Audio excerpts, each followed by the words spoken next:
Mapapalad tayo sa umagang ito, no? Sapagkat meron tayong bagong buhay, kalakasan at bagong hininga na muling pinagkatiwala sa atin ng ating Panginoong Jesus. So, purihin natin ang ating Panginoong Diyos sapagkat tayo ay may kalakasan, ano? Na pinagkaloob niya muli. Ngunit ang iba ay hindi na pinagpala, binawi ng buhay. So nais ko lamang ibahagi ang kaunting salita na nalalaman ko ayon sa salita ng ating Panginoong Jesus. Sabi sa Santiago 4:14, ano ang inyong buhay bukas makalawa, hindi mo nalalaman ano kung tayo ay buhay pa. Tayo nga isang singaw lamang, nalilitaw at pagkaka ay mapupugnaw. Ibig sabihin na mapupugnaw, para tayong isang usok ng sinaing, ano?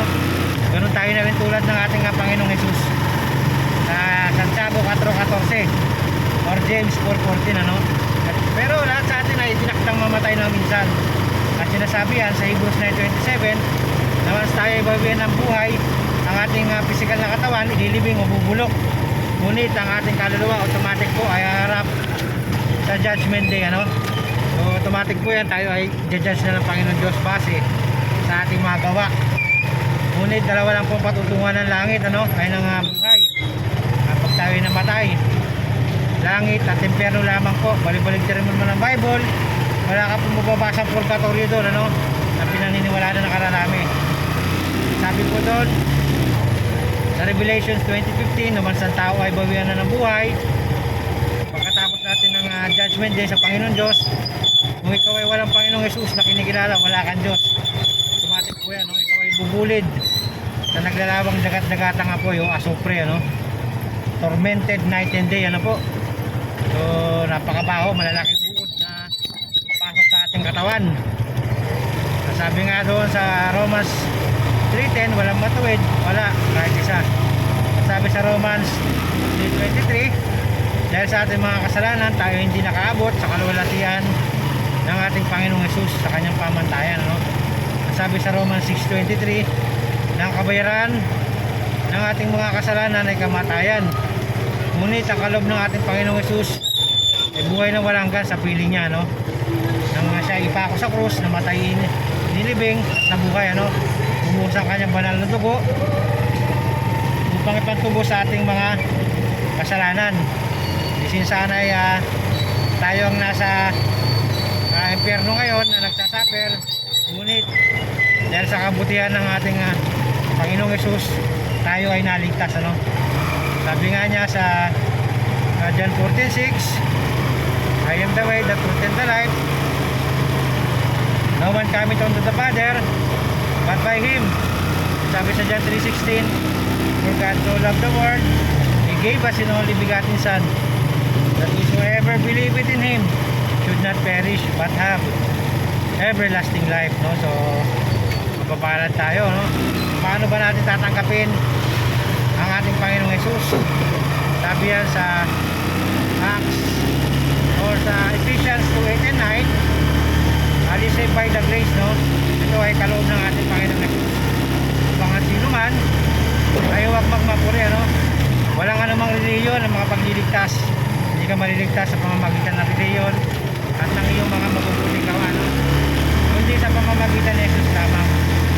Sabi nga sa John 14:6, na siya ang daan at katotohanan, ano? Wala mga paroroon sama kundi sa pamamagitan niya lamang.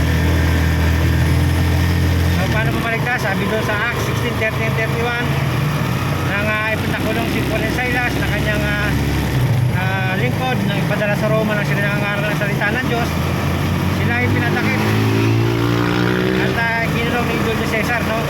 Ngayon nagpadala ang ating Panginoon Diyos ng isang anghel na sugo at sila ay pawalan, ano? Sabi ng Guardia Civil, nagulantang sila kung paano sila nakawala. Ngunit sabi ng Guardia Civil, siya ay nagulantang, siya ay natakot, ano? At nanikluhod. Sabi niya, sir, ano ba dapat yung gawin upang maligtas? Sabi niya kay Paul and Silas. Sabi doon sa verse 31, manampalataya ka ng buong puso mo at ng buong buhay mo, ikaw ay maliligtas. Talikuran mo ang masasamang gawain mo, mag-repent ka sa Panginoon Diyos. Yun ang kasagutan. Malalaman mo ang totoong kasagutan sa iyong buhay. So isang mapagpalang umaga sa inyo lahat. Ingatan kayo naman na ating Panginoon Diyos sa inyong mga biyahe. gayon din ang inyong pamilya na naiiwan sa inyong mga tahanan. So God bless sa bawat isa.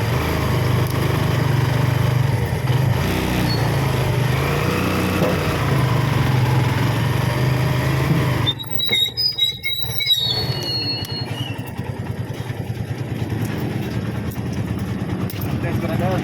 Ingat po, God bless sa inyo.